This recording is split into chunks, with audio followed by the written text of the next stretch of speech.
Good morning, my Aries, Sun, Moon, and Rising astrology friends. This is your February 2026 astrology forecast, and this month is a big one. Some astrologers are calling it the most important astrology month of your lifetime, and it certainly is that big. If you experience it that strongly or not, that does kind of depend on how this is hitting you personally. But even if it doesn't feel like that big of a month for you, it is.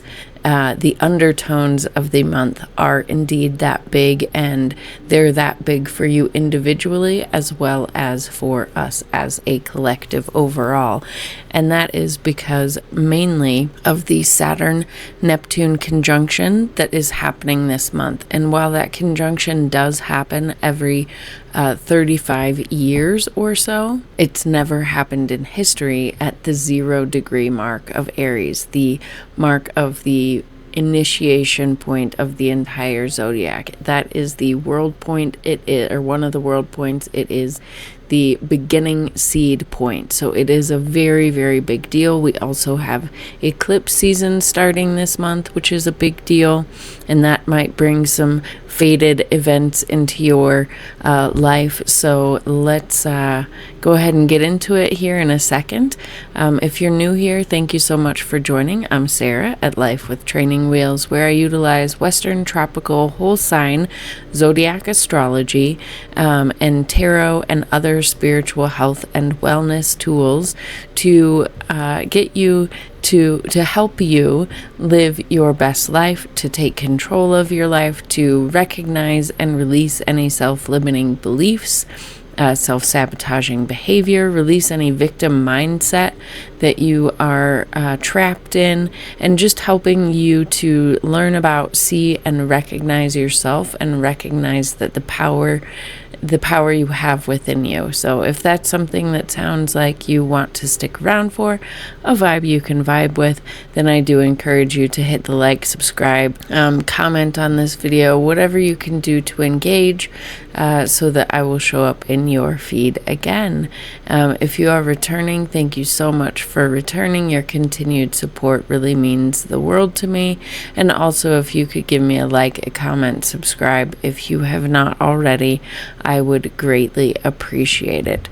All right, now let's go ahead and get into the astrology. First things first, if you have not listened to the collective reading yet, I highly recommend you do that. The first thing I do in that video is I go over the Sabian symbols for the 4 planets that are staying within the same degree the entire month, which is Uranus, Neptune, Pluto, and Chiron. Whenever there are planets that are slow moving, which are typically the outer planets, but when they're staying in one particular degree for the entire month, I feel like that gives a good indication of what we're meant to be learning and growing through that month. And it really does set the tone for the month. I feel like it really lends credence to what we are collectively feeling and individually learning and going through, and it just helps provide a basic backdrop for the lessons that we are moving through collectively and individually. So check that out if you haven't. Okay, so the month kind of starts out with a bang. It starts out with a full moon in Leo. And full moons are when the moon is in opposition to the sun. And full moons are a time of things manifesting, like the seeds that you've planted. Now they are growing and showing themselves. So this can be a time when things do show up, but a lot of times the way people work with this energy is a time of release. So it's kind of a time to give gratitude for the things that are showing up in your life, and to weed out anything that is no longer working and isn't continuing to take you on the path forward that you are trying to go into. So it's kind of like a monthly reminder to check yourself and see what you need, what you're holding on to that is holding you back, as well as the full moon shines a light on things, right? So it shines a light on those weeds that we may have, that we may not know that we have. It also shines a light on where we might be out of balance with ourselves, right? So like, for example, this month, we have all this energy over here in the Aquarius area of your chart, your 11th house. This is where most of our time, thought, energy is placed. Well, the full moon is here to remind us not to forget about the 5th house areas of your life, and to make sure you are still taking time for those things, still considering those things. So it's a time of making sure that we are maintaining balanced, because sometimes when we're so focused on new beginnings, from the new moon, we get so focused on it that we kind of take tunnel vision. And so full moons are a good chance to make sure that we're still, encompassing all areas of our life. And it particularly highlights one axis of our life. So the full moon in Leo for you is highlighting this 5th, 11th house axis. And so where you might have things showing up for you, where things might be manifesting for you, and as well as where things might be that you need to let go of, could be in this 5th house. 5th house represents your children, your romantic partners, your inner child. This is the house of joy and creativity, and therefore entrepreneurship as well. So this is the place where you really like to have fun, like to be in those moments where you forget what time it is, because you're having so much fun doing the things that you love doing. That is the beauty of this house. So you're shining a light on that. And the full moon in Leo is calling our attention. Leo is all about living from the heart and living with courage and strength and joy. And the 5th, 11th house axis. So the 5th house is like who we really are, what we like to do to have fun and be silly, and like that childlike play energy, when we're not concerned about anybody else, right? We want to be the kid on the stage and things like that. The 11th house represents our friendships, our friendship groups, and kind of how we show up in society, not so much in our career, but how we show up in our friendships, how we show up in the collective. Like, are there any organizations that we belong to that really pull on our heartstrings? Like, what uniqueness do we bring to the world? And this is, this 11th house, your friendships, you're very social. A lot of your energy is very social right now and things like that. And this full moon is kind of asking you to balance and make sure that you aren't giving up yourself to conform to others, right? That you are remaining true to yourself, and that you are bringing your own spark and connected to your own spark and bringing that out into the world, because that's the you that the world needs. As well as, just thinking about it, highlighting the full moon, shining bright things. It's also highlighting, like making sure that you aren't losing any aspect of yourself when you bring yourself out. Are you feeling like you can totally be yourself in your passions and desires with Mars? Your ego feels safe where you are, with the people you are. Your finances, your relationships, your values, are they online and supportive of who you truly are, how you like to have fun, and what is your thought process and communication about all that? So that's what this full moon is highlighting. Then on February 3rd, we have Uranus stationing direct. So this day we might feel with it stationing direct, we might feel a sudden shift in energy, either in our own personal world or in the collective. Uranus is the planet of disruption, and they always say whatever's going on with Uranus when it's engaging with you, to expect the unexpected. And so that would be my advice for this day or the couple days before, the couple days after. There might be some shocking events that happen on the world stage, as you would hear about in the collective reading. This could be related to overall Taurus themes as well as in your own personal life, such as financial systems, agriculture, resources, things like that. There could be some sudden movements in those types of industries or in those aspects of your own personal life. Personal, especially because this is in your second house as well.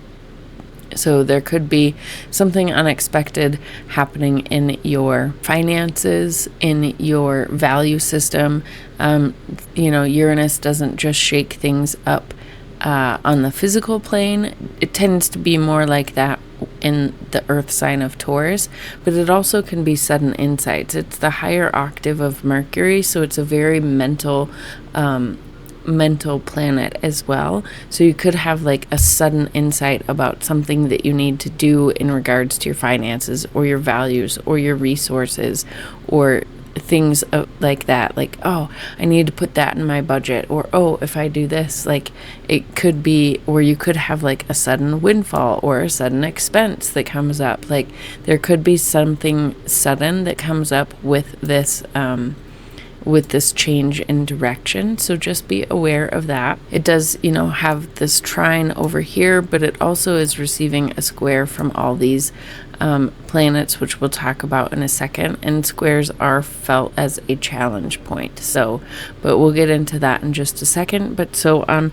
February 3rd, the other thing that you can expect with this turning direct is just feeling like you can have some more momentum.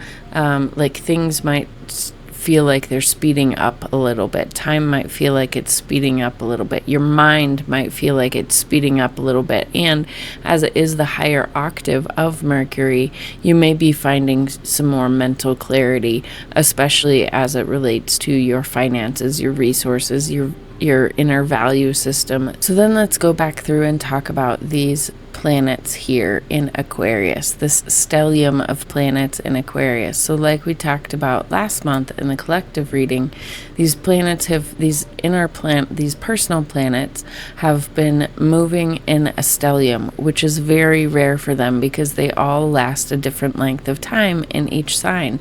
The Sun, Venus, and Mercury each take about 3 to 5 weeks in a sign, and Mars here usually takes about 2 months to go through a sign.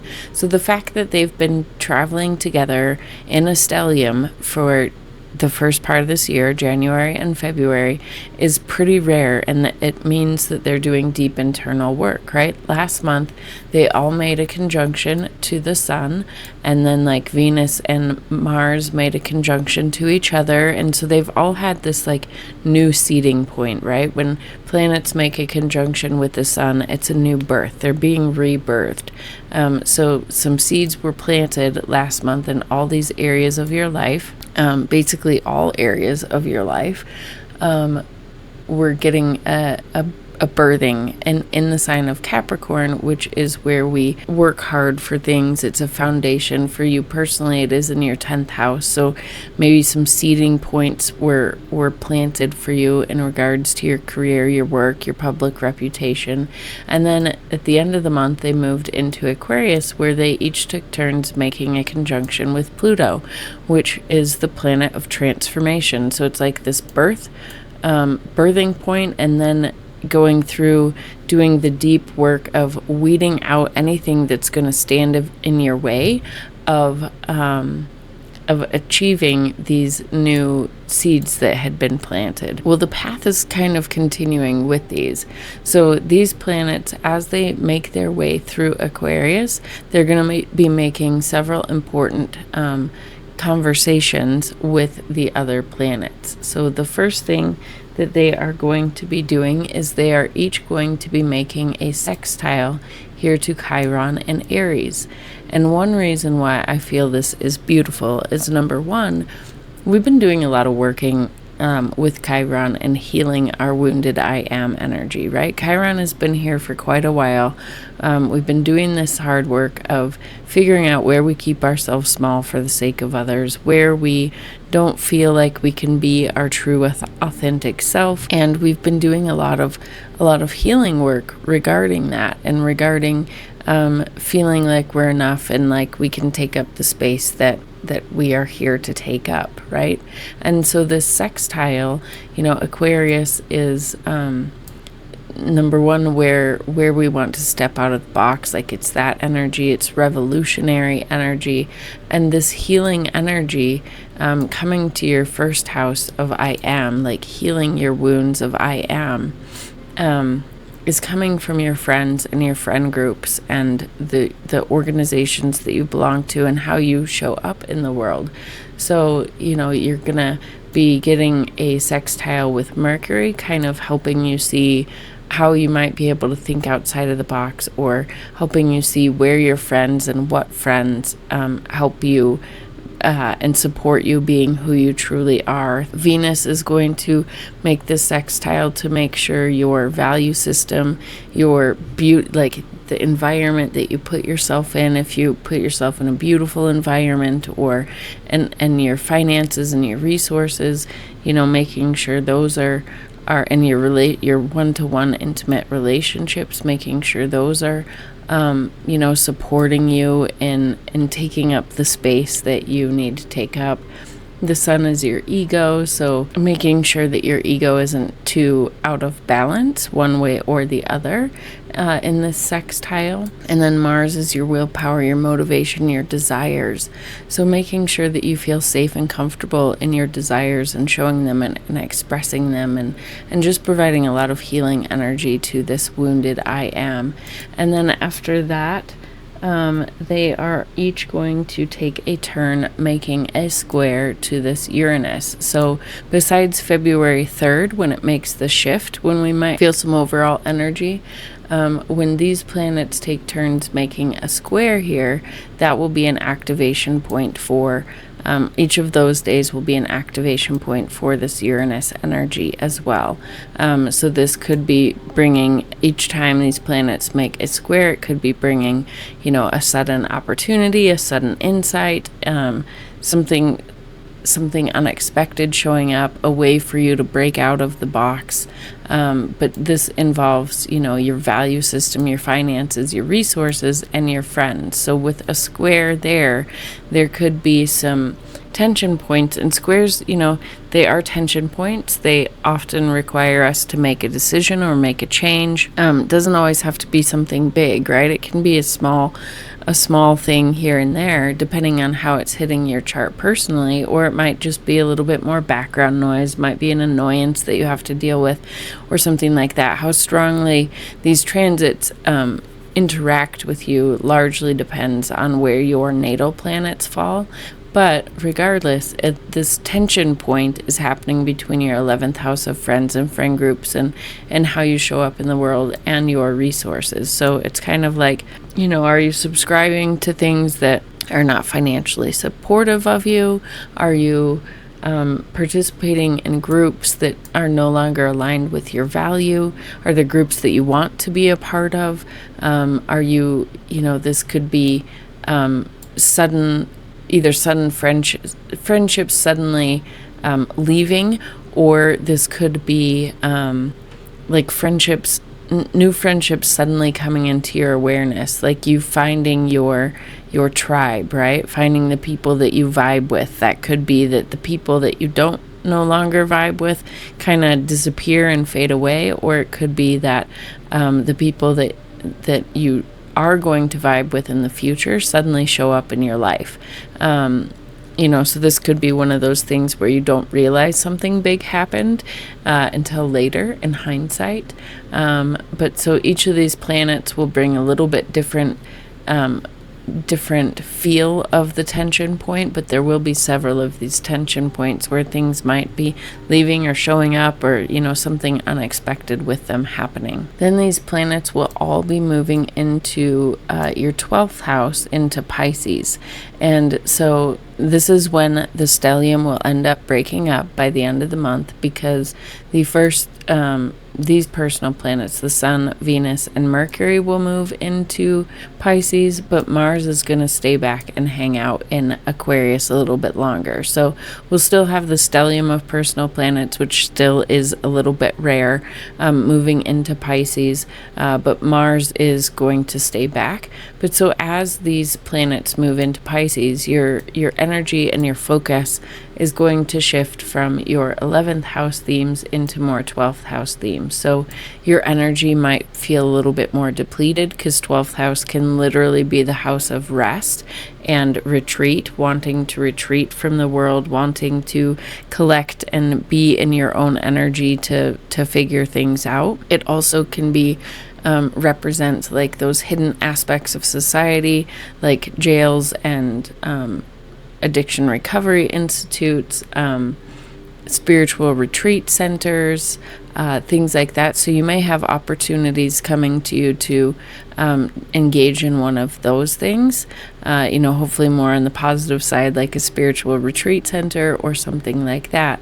But there could be opportunities for that, or just more, you'll be more focused and have a greater, deeper desire to get more in touch with your spiritual practice, with meditating, with things like that, just being in your own energy, because the 12th house is the house of spirituality as well. So reconnecting with your spirituality, kind of taking a step back, taking some time to really feel things internally, to really think about your mindset, right? 12th house is also where our subconscious lives. So self-sabotaging behaviors that we're not aware of, self-limiting beliefs.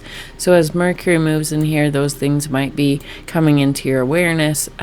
These planets will be making a conjunction with the North Node. So in what is the North Node? The North Node is where we are currently individually and collectively being guided to learn something new, right? And with the North Node in Pisces, and Pisces being this, spiritual energy, this universal love, this like Christ-like consciousness, one of the things we're being guided to learn is more compassion and more just learning to trust and learning to have faith, right? The opposite is the South Node in Virgo, which is very detail-oriented, wanting to know all the facts and figures and things like that. And the world that we're in right now, right, we don't know those things. A lot of stuff is collapsing. There's a lot of unknowns. And so largely what we're being asked to do is to trust and to have faith and to be okay in the not knowing how everything is going to work out, but having faith that it is. Having faith that we will find a way, having faith, like that, leaning into our faith, but as well as leaning into the areas that Pisces is in our chart. So for you, that is your 12th house, your house of spirituality. So this really is a call for you to really lean into having faith. And as each of these planets make this conjunction, they're continuing the work they've already done, right? They've planted a seed, they've gone through some transformation and some weeding, getting rid of those things that no longer serve, and now they're getting a chance to make sure that they are aligned with that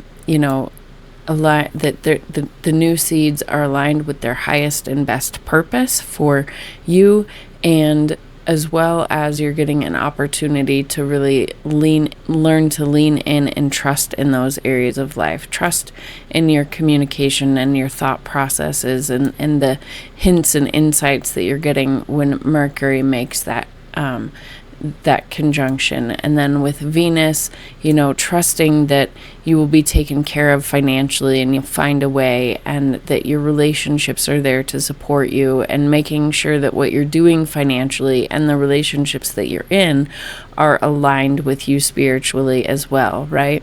And then, the Sun what you're focused on, what you're motivated by, what your drive is, what your ego is, how comfortable you are with who you are. Are you truly aligned with your highest and best self? Is your ego in check? Those types of things. And then, like I said, Mars won't be making this yet, as it is staying back in the sign of Aquarius. But so all these things are good and can, potentially bring some faded things to you as well. But it's really just helping you learn to let go and trust in these areas of your life. And then the last thing that these planets are going to do before they leave Pisces, or while they're in Pisces, is to make a trine over here to Jupiter in Aquarius and Jupiter in Cancer.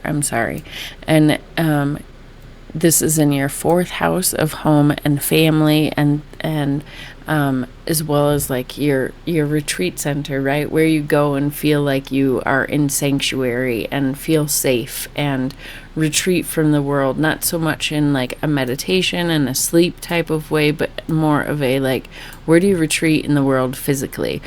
So that's typically your home.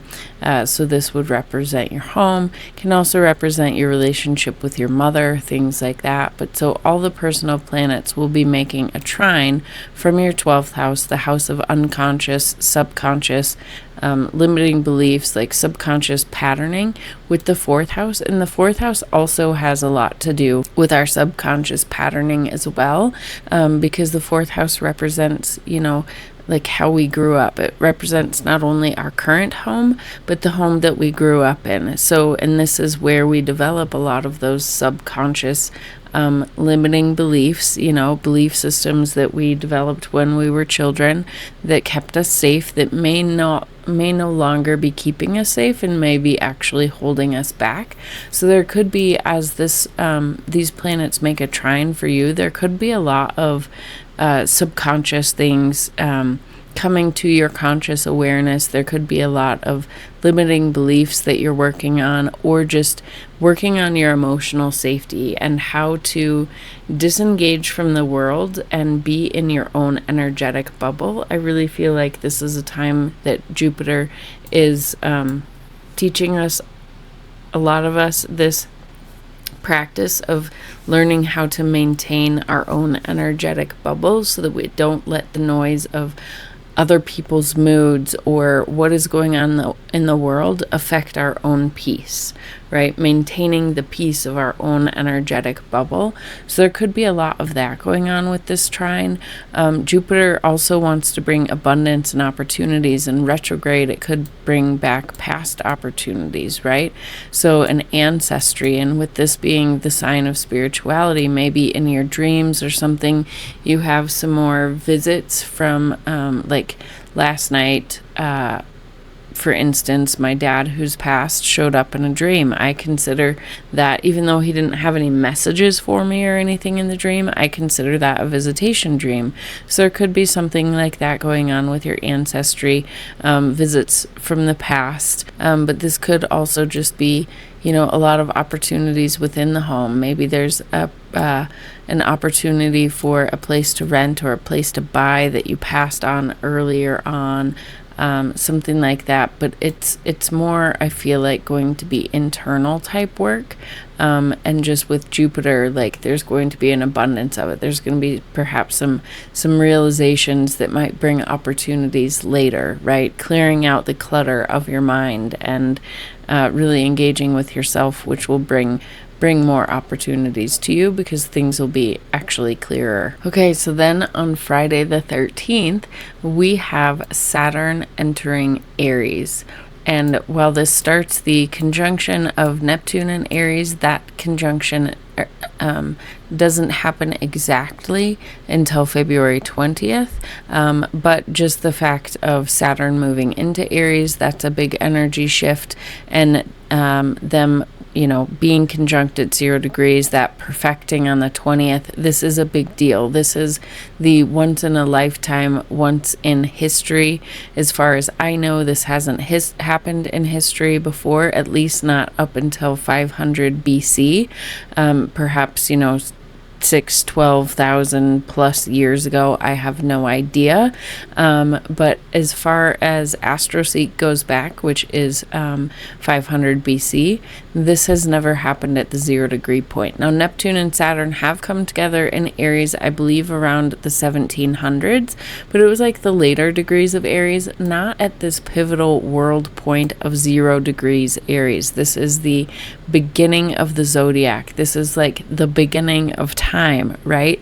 And I really feel that this shift, this conjunction of these two planets, is a beginning of a new time. I feel like this is us entering into a new timeline. If you subscribe to that terminology, this is us leaving behind the old world and entering into a new, like we're seeding the seeds of a new epoch, a new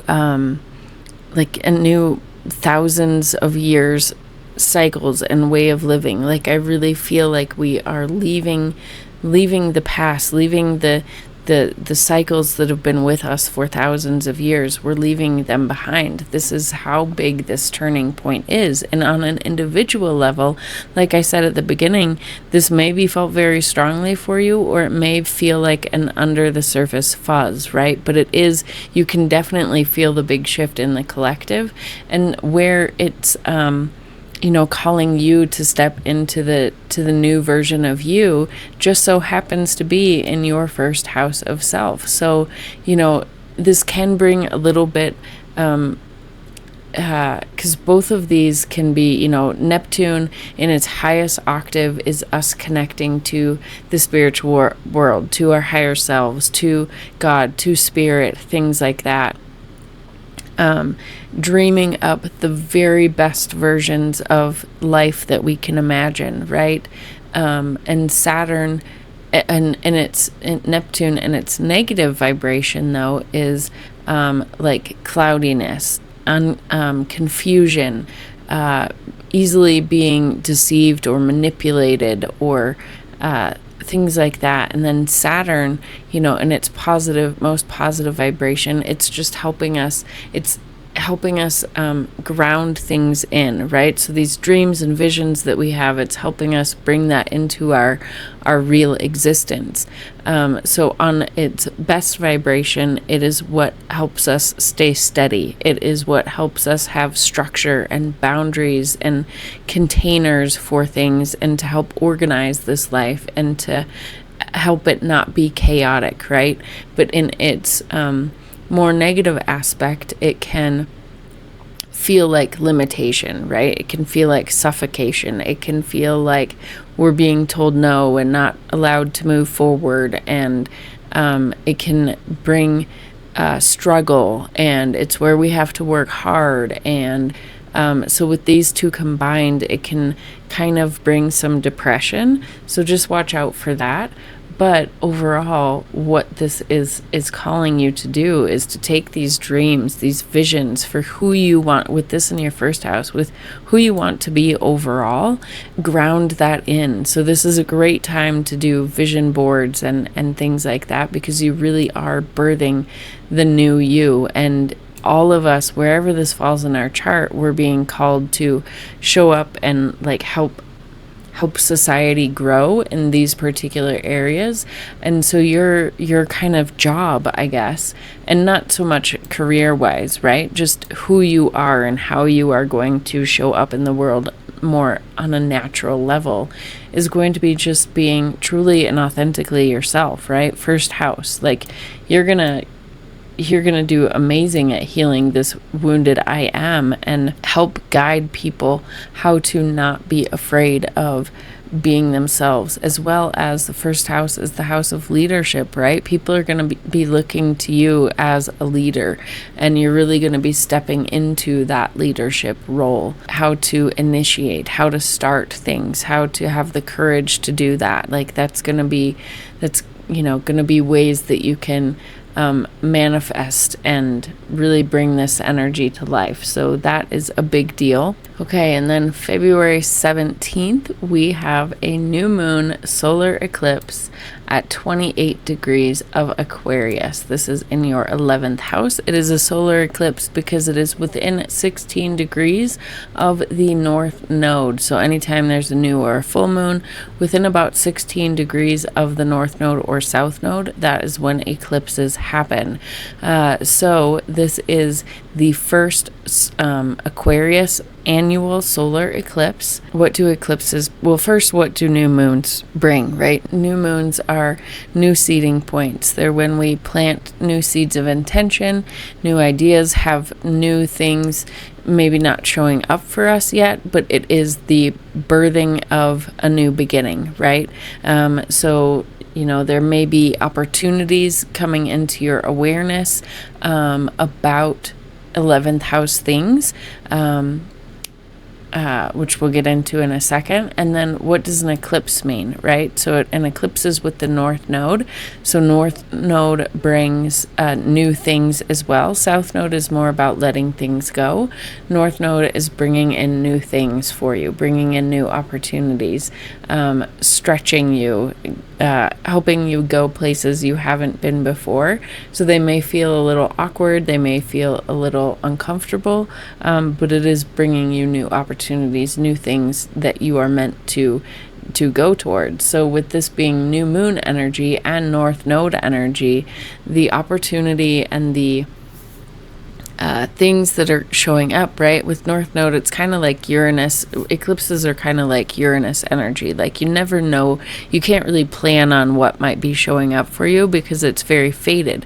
The North Node and South Node are fated things. They're not things that are going to show up generally that are things that you felt stirring in the background. Generally, these are things showing up that you haven't felt coming, and things like that, and they can be very exciting. And so I think with this, which I'll get into when I do a bigger video, but with there being all these personal planets and the North Node, in a trine here to Jupiter during this full moon or new moon solar eclipse, I think there's going to be a lot of abundance here. Like, I think whatever's showing up for you, you're going to like it. And it's beautiful too, because this is in between February 17th, right? The time of the seeding and the birthing of the new you that's happening here too, right? So with this happening in your 11th house, this could be new friendships, right? Finding the friends that vibe with you. Finding your tribe, could be new opportunities to be a part of a new group. This is also like, just overall connections and how we engage in society. So this is like social media and like if you have a YouTube channel or things like that. So this could be opportunities showing up there for you. This could be just opportunities of groups, to engage with a group that you wouldn't have thought about engaging with before. This could be also, 11th house can also be the fruits that we enjoy from our labor. So there could be a big bonus or, an opportunity for a pay raise or something like that happening here as well. So that is exciting, but it's with the North Node, it's whatever is showing up is going to be fated, right? And that's right in between the energy of Saturn moving into Aries on the 13th and then them making the exact conjunction on the 20th. So all this this potent energy is happening all at once. So then the other two things, and I'm not going to forward the chart, we're just going to talk about it. February 25th, Mercury is going to station retrograde in Pisces. So it will be in your 12th house. So Mercury retrograde overall will bring the things it always does for the collective, potentials for miscommunication, potentials for disruptions in travel, those types of things, potentials for disruption in technology, just your plans not quite going right. That can all be happening during this time. But also Mercury retrograde, you're going to be having the opportunity to really dive into this 12th house themes of your subconscious mind, especially with the planet of the mind being in the house of the subconscious. You're gonna, Mercury retrograde gives us the chance to rethink things and reevaluate things. And so you're going to really be diving into your internal landscape, reviewing, why you think the way you do, where do these thoughts even come from? Like that's going to be going on for you during that retrograde phase. And then last but not least, the 27th, we will have Mercury making a conjunction to Venus. So this is, really a birthing seed for these two, a new cycle for these two, and happening in your 12th house. It's really, again, doing this subconscious work of like, with Venus, what are my money blocks? Do I communicate effectively around money? What do I think about money? What do I think about relationships and my role versus their role? And how do I engage in those? And what's my communication and listening style like there? What's my attachment style?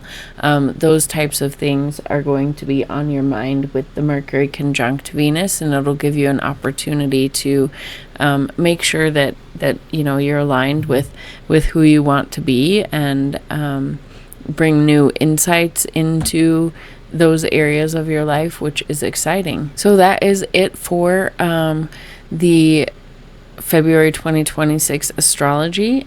Give me a like, a comment, a share and subscribe if you have enjoyed this video and gotten anything out of it. I hope you have. Any engagement you can give me really helps this tiny channel out. Check out all the links in the description box below for courses I have going on, Patreon memberships, all those things. And until I see you in my next video, have a great day.